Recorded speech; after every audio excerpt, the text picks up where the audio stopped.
ದೇಶದ ಗಡಿ ಕಾಯುವ ಯೋಧನಾದ್ರೆ ಕನ್ನಡ ನುಡಿ ಕಾಯುವ ಯುಗ ಪ್ರವರ್ತಕ ಡಾಕ್ಟರ್ ಸಿ ಸೋಮಶೇಖರ್. ಹೌದು, ಸದಾ ಪ್ರೀತಿಯಿಂದ ವಿನಯದಿಂದ ಮಾತನಾಡುವವನು, ಸಕಲ ಜಪ ತಪಗಳನ್ನ ಮಾಡಿದಂತೆಯೇ ಸರಿ ಎಂಬ ಜಗಜ್ಯೋತಿ ಬಸವಣ್ಣನವರ ವಚನದ ಆಶಯದಂತೆ ಬದುಕುತ್ತಿರುವ ಸ್ಥಿತಪ್ರಜ್ಞ, ಅನನ್ಯ ಸಾಧಕ, ಸಾಹಿತಿ, ಕನ್ನಡ ನಾಡು ನುಡಿ ಸಂಸ್ಕೃತಿಯ ಕಟ್ಟ ಅಭಿಮಾನಿ, ಹಿರಿಯ ಚೇತನ, ಭಾರತೀಯ ಆಡಳಿತ ಸೇವೆಯ ನಿವೃತ್ತ ಅಧಿಕಾರಿ ಡಾಕ್ಟರ್ ಸಿ ಸೋಮಶೇಖರ್. ಪ್ರಸ್ತುತ ಅಖಿಲ ಭಾರತ ಶರಣ ಸಾಹಿತ್ಯ ಹಾಗೂ ಕನ್ನಡ ಸಾಹಿತ್ಯ ಪ್ರಸಾರ ಕಾರ್ಯದಲ್ಲಿ ತ್ರಿಕರಣ ಶುದ್ಧಿಯಿಂದ ತೊಡಗಿಸಿಕೊಂಡಿದ್ದಾರೆ. ಕನ್ನಡ ಸಾಹಿತ್ಯ, ಸಂಸ್ಕೃತಿ, ಕಲೆಗಳ ಮಹಾನ್ ಪ್ರೇಮಿಯಾಗಿರುವ ಡಾಕ್ಟರ್ ಸಿ ಸೋಮಶೇಖರ ಅವರು ಮುಂಬರಲಿರುವ ಕನ್ನಡ ಸಾಹಿತ್ಯ ಪರಿಷತ್ತಿನ ರಾಜ್ಯಾಧ್ಯಕ್ಷ ಸ್ಥಾನದ ಚುನಾವಣೆಯಲ್ಲಿ ಸ್ಪರ್ಧಿಸಬೇಕೆಂಬ ಆಕಾಂಕ್ಷೆ ಹೊಂದಿದ್ದು, ಅವರನ್ನ ಬೆಂಬಲಿಸುವಂತೆ ಈಗಾಗಲೇ ನಾಡಿನೆಲ್ಲೆಡೆಯ ಅವರ ಅಭಿಮಾನಿ ಬಳಗ ಸದ್ದಿಲ್ಲದೆ ಪ್ರಚಾರದ ಅಭಿಯಾನವನ್ನ ಆರಂಭಿಸಿದೆ. ಸಿ ಸೋಮಶೇಖರ ಅವರಿಗೆ ಈಗ 70ರ ಹರೆಯ ಎಂದರೆ ಯಾರೂ ನಂಬುವುದಿಲ್ಲ. ಸದಾ ಉತ್ಸಾಹದಿಂದ ಪುಟಿಯುವ ಕ್ರಿಯಾಶೀಲ ವ್ಯಕ್ತಿತ್ವದ ಅವರು ಇನ್ನೂ ಚಿರ ಯುವಕರಂತೆ ಕಂಗೊಳಿಸಿ ಯುವ ಜನರಿಗೆ ಪ್ರೇರಕ ಶಕ್ತಿಯಾಗಿದ್ದಾರೆ. ಮೊದಲಿನಿಂದಲೂ ಸರ್ಕಾರಿ ಸೇವೆಯ ಜೊತೆಗೆ ಸಾಹಿತ್ಯ, ಸಮಾಜ ಸೇವೆ ಮತ್ತು ಸಾಂಸ್ಕೃತಿಕ ವಲಯದಲ್ಲಿ ಗುರುತಿಸಿಕೊಂಡಿರುವ ಡಾಕ್ಟರ್ ಸೋಮಶೇಖರ ಅಧಿಕಾರಿಗಳ ವಲಯದಲ್ಲಿ ಅಜಾತ ಶತ್ರು ಎಂದೇ ಹೆಸರಾಗಿದ್ದರು.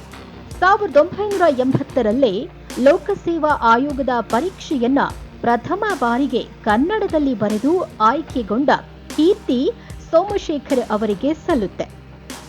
ನಾಡು ನುಡಿಯ ಕಟ್ಟ ಅಭಿಮಾನದಿಂದಾಗಿ ಕೇಂದ್ರ ಸರ್ಕಾರದ ಉನ್ನತ ಹುದ್ದೆಯನ್ನೇ ನಿರಾಕರಿಸಿದ್ದ ಸ್ವಾಭಿಮಾನಿ ಕನ್ನಡಿಗ.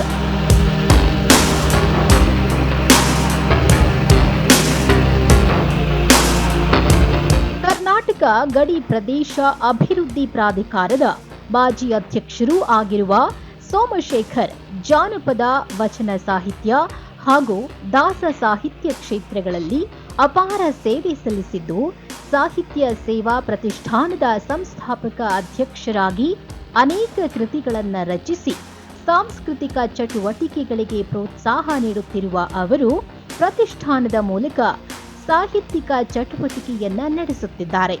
1954ರ ಆಗಸ್ಟ್ 9ರಂದು ಬೆಂಗಳೂರು ಗ್ರಾಮಾಂತರ ಜಿಲ್ಲೆ ಹೊಸಕೋಟೆಯಲ್ಲಿ ಜನಿಸಿದ್ರು.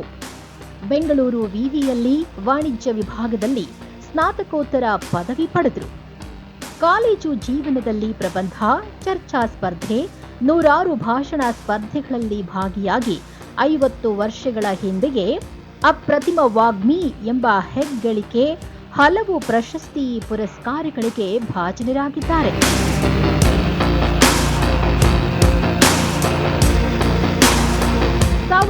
1975ರಲ್ಲಿ ಬೆಂಗಳೂರಿನ ಕೆಎಲ್ಇ ಸೊಸೈಟಿ ಎಸ್ ನಿಜಲಿಂಗಪ್ಪ ಕಾಲೇಜಿನಲ್ಲಿ ವಾಣಿಜ್ಯ ಶಾಸ್ತ್ರ ಅಧ್ಯಾಪಕರಾಗಿ ವೃತ್ತಿಯನ್ನ ಆರಂಭಿಸಿದ್ರು. 1982ರಲ್ಲಿ ಕರ್ನಾಟಕ ಆಡಳಿತ ಸೇವೆಯ ಅಸಿಸ್ಟೆಂಟ್ ಕಮಿಷನರ್ ಆಗಿ ಸೇರ್ಪಡೆಯಾದರು. ಇನ್ನು 2013ರಲ್ಲಿ ಐಎಎಸ್ ಹುದ್ದೆ, ಕರ್ನಾಟಕ ಕಾರ್ಯದರ್ಶಿ ಹುದ್ದೆಗೆ ಬಡ್ತಿ ಸಿಕ್ತು.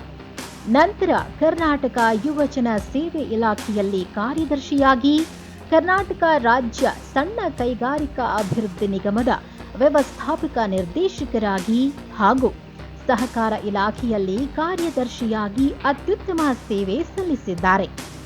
ಜನಮೆಚ್ಚಿದ ಅಧಿಕಾರಿ ಎಂದೇ ಹೆಸರುವಾಸಿಯಾಗಿದ್ದಾರೆ. ಇದರ ಪರಿಣಾಮ 100 ಪ್ರಶಸ್ತಿಗಳಿಗೂ ಅವರು ಭಾಜನರಾಗಿದ್ದಾರೆ. ಅಮೆರಿಕಾದ ಡೆಟ್ರಾಯಿಟ್ನಲ್ಲಿ ನಡೆದ ವಿಶ್ವ ಅಕ್ಕ ಕನ್ನಡ ಸಮ್ಮೇಳನದಲ್ಲಿ ಅತಿಥಿಯಾಗಿ ಭಾಗವಹಿಸಿ ಸಾಹಿತ್ಯ ಸಮ್ಮೇಳನವನ್ನ ಉದ್ಘಾಟಿಸಿದ್ದಾರೆ. ಲಂಡನ್, ಚೀನಾ, ಲ್ಯಾಟ್ವಿಯಾ ದೇಶಗಳಲ್ಲಿ ಐಎಫ್ಡಬ್ಲ್ಯೂಎ ಸಮ್ಮೇಳನದಲ್ಲಿ ಭಾಗಿಯಾಗಿದ್ದಾರೆ. ಲಂಡನ್ನಲ್ಲಿ ನಡೆದ ವಿಶ್ವ ಪ್ರವಾಸೋದ್ಯಮದ ಸಮ್ಮೇಳನ, ದುಬೈನಲ್ಲಿ ನಡೆದ ಕನ್ನಡ ಸಮ್ಮೇಳನ ಅಮೆರಿಕದ ಬೋಸ್ಟನ್ನಲ್ಲಿ ನಡೆದ ವಿಶ್ವ ಬಸವ ಸಮ್ಮೇಳನದಲ್ಲಿ ವಿಶೇಷ ಉಪನ್ಯಾಸವನ್ನ ಕೊಟ್ಟಿದ್ದಾರೆ. ಡಾಕ್ಟರ್ ಸಿ ಸೋಮಶೇಖರ್ ಅವರ ಮುತ್ತಿನ ಹಾರ ಹೆಸರಿನ ಅಭಿನಂದನಾ ಗ್ರಂಥ ಕೂಡ ಬಿಡುಗಡೆಯಾಗಿದೆ.